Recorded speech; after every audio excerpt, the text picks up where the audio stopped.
অনেকে অনেক পাপ করে দুনিয়াতে, পাপ করার পরেও হঠাৎ করে কোনো আন্দোলনে শহীদ হয়ে গেল, সে কি সরাসরি জান্নাতে চলে যাবে? কিছু শহীদদেরকে আল্লাহ তাআলা সেদিন প্রশ্ন করবেন বান্দার হকের ব্যাপারে। বান্দার হকের ব্যাপারে শহীদদেরকে আল্লাহ তাআলা আউয়ালু কতরাতিম মিন দামিহি, প্রথম ফোঁটা রক্তের সাথে আল্লাহ তাআলা শহীদদেরকে মাফ করে দেন।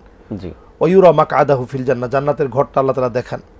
ওয়ুজাওয়াজু মা হুরিল আইন, জান্নাতের হুরদের সঙ্গে বিবাহের ব্যবস্থা করেন। ওয়ুমানু মিন আযাবিল কবর, কবরের আযাব থেকে আল্লাহ তাআলা হেফাজত করেন। এরপরে এর মধ্যে আসছে নবী সাল্লাল্লাহু আলাইহি সাল্লাম বলছেন যে ওয়ুমানু মিন ফাজাইল আকবার, কিয়ামতের ভয়ঙ্কর যে টক্কর লেগে যাবে এটা থেকে আল্লাহ তাআলা শহীদদেরকে ধাক্কা থেকে হেফাজত করবে। ওয়ুহাল্লা হুল্লাতাল ঈমান, শহীদরা সেদিন তার রক্ত মাখা পোশাক নিয়ে আল্লাহর সামনে দাঁড়াবে। তবে শেষ কথা হচ্ছে শহীদদেরকেও বোনের হক যদি আপনি ঠকিয়ে থাকেন, এটা কিন্তু আল্লাহর দরবারে জবাব দিতে হবে, আল্লাহ তাআলা ধরবেন। এটা বান্দার হক। আপনি যদি সকল প্রকার বান্দার হক থেকে সে যদি বঞ্চিত করে থাকে তাহলে সবগুলোর জন্য ধরবেন, সবগুলোর জন্য আল্লাহ তাআলা ধরবেন। তাহলে শহীদ হয়েও সে ওগুলো থেকে নিস্তার পাচ্ছে ওগুলো না, থেকে নিস্তার পাবে না। বান্দার হকটা বড় মারাত্মক, বড় মারাত্মক। হেভেন টিভি, জান্নাতি আহ্বানী প্রতিক্ষণ।